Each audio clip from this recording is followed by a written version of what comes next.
Modern F1 cars rely on more than just internal combustion to reach their maximum power output.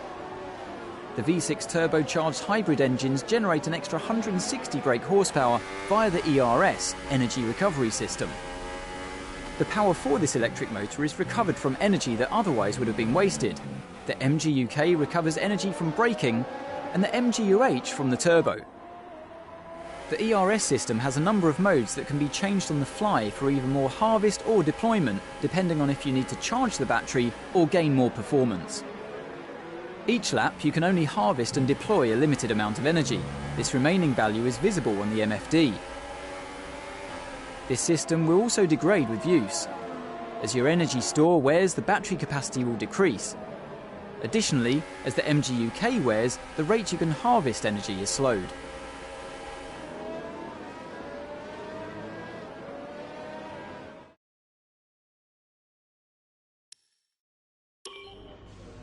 Keeping up with the development race is vital for continued success in Formula 1, but resources are limited, so choose carefully where you allocate them.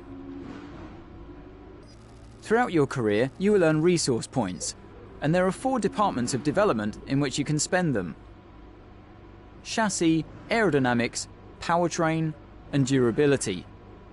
At any one time, each of these can be tasked with researching a new part.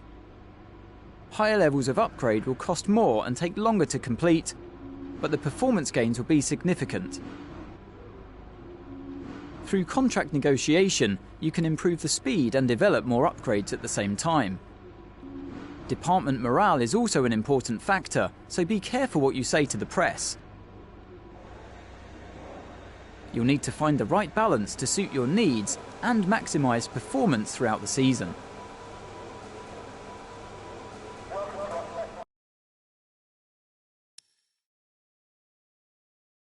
Over the course of the Formula 1 season, each driver is limited in the number of power unit and gearbox components that they may use.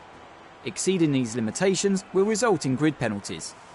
Your available power unit components can be managed on the vehicle management screen, as can your gearbox, which must complete a designated number of consecutive race weekends. However, an additional gearbox is available exclusively for use in Free Practice 1 and 2.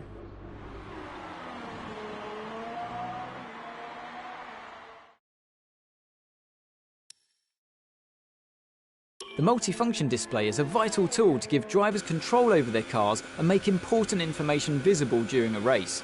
It's possible to cycle through the screens on the MFD to access the settings such as brake bias or the tyres to be fitted at the next pit stop, as well as car condition, component temperatures and race strategy information. When speaking to your engineer through the radio, the MFD is also the place where you'll be able to view and select your available commands.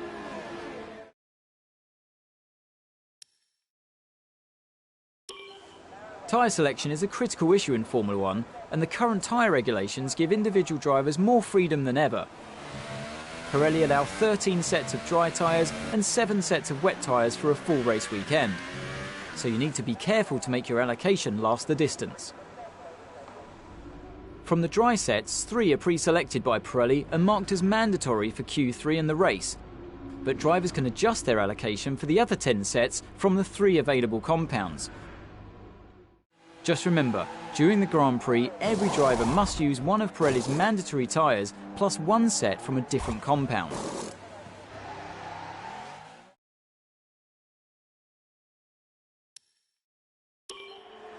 The safety car may be deployed if there's an incident or if the conditions are too dangerous to drive in. Once the safety car is out on track, there's no overtaking permitted, and you must keep your lap time above a minimum in order to safely form a queue behind it. You can judge your pace using the delta element of the on-screen display. Ensure you drive slowly enough to keep it positive. Once a line has formed, the safety car will re-enter the pits. Remember that there's no overtaking until the green flag's at the first safety car line. If the incident is less severe, the virtual safety car may be deployed. It's not necessary to form a queue under the VSC, but just stay above a certain delta time and obey yellow flag rules until the virtual safety car period comes to an end.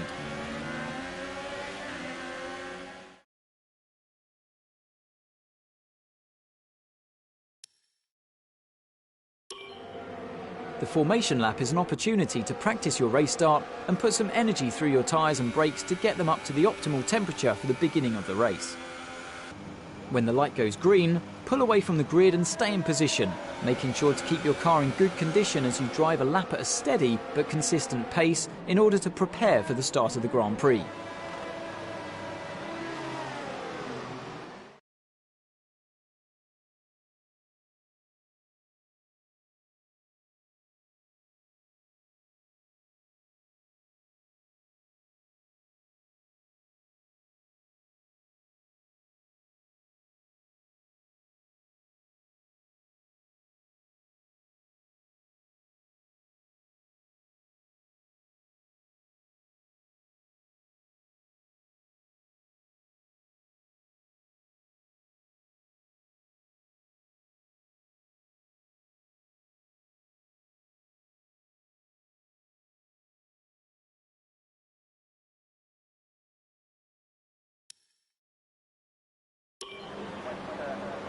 Races aren't won from the start line, but they can be lost, so getting a good start can make an important difference to your Grand Prix.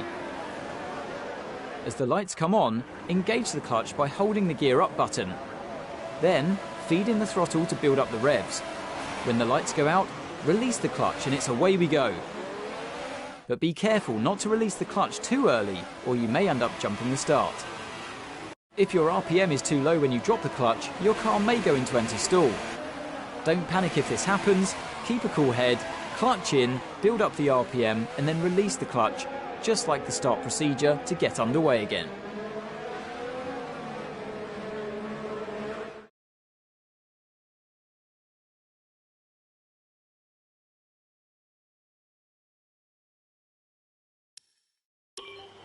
There's a huge amount of time to be won and lost in the pits, but ensure that you don't get too greedy as you approach the pit lane speed limit line. On the approach, you'll see a notification of the pit lane speed limit and your distance to the limit line. If you cross this threshold too fast, you'll be given a speeding penalty, so be careful. There are valuable tenths to be won by getting it right though, so leave your braking as late as you dare. At the pit exit, it's important not to cross onto the racetrack before reaching the end of the white pit exit line.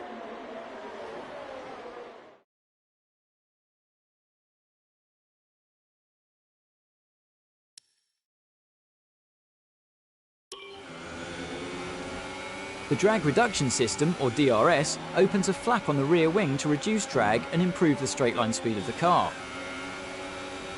Drivers are able to use this system in specific DRS zones as long as the circuit is dry.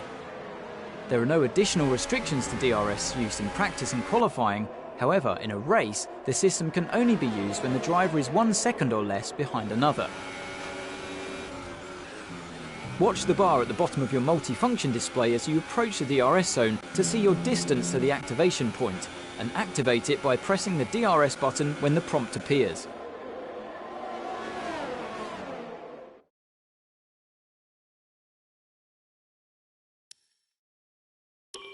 In the unforgiving world of Formula 1, free practice sessions are a vital part of any Grand Prix weekend. During your F1 career, you'll be able to utilise these sessions to complete practice programmes which will help you learn the track and earn you points that can be invested in developing your car.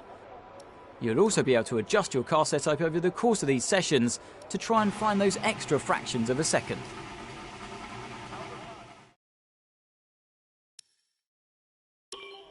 The track acclimatisation programme available in free practice sessions allows you to learn the track whilst earning resource points for the development of your car. On-track markers show the key points through each corner, and the more of these you're able to consistently drive through at an appropriate speed, the higher your score and the more resource points you'll be rewarded with. Try and chain together multiple successful corners for a consistency boost to your score.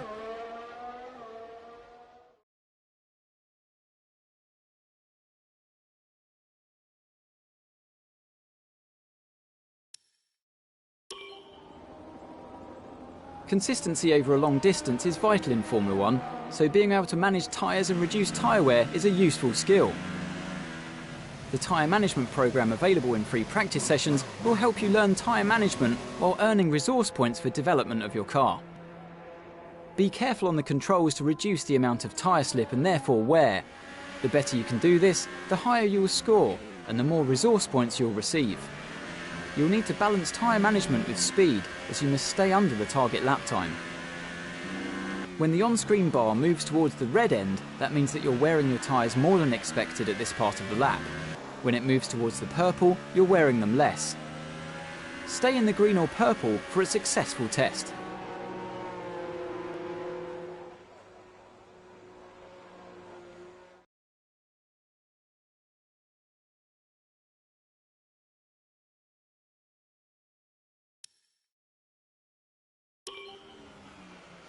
In today's era of hybrid engine technology, Formula 1 employs a strict maximum limit on the fuel load. In order to run as light as possible, teams will tend to underfuel their cars, but this means drivers need to save fuel during the race.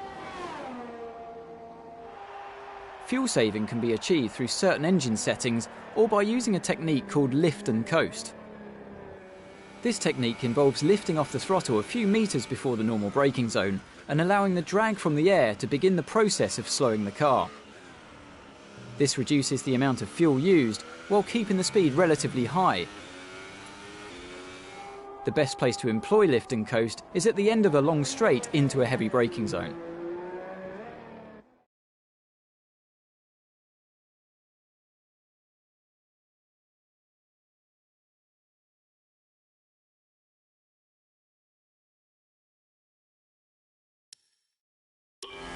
The qualifying pace programme available in free practice sessions challenges you to beat a target time that corresponds to an expected position on the starting grid. Complete 3 flat-out laps on the fastest tyre compound to set the best time you can, and you'll earn resource points for hitting your target.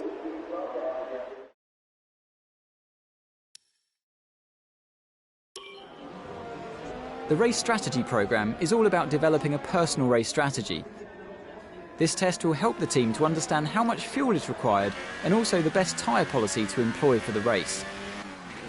The results are determined from data which is directly affected by your driving style, so managing your fuel and tyre wear during the test, for example, will result in a strategy that caters to these qualities.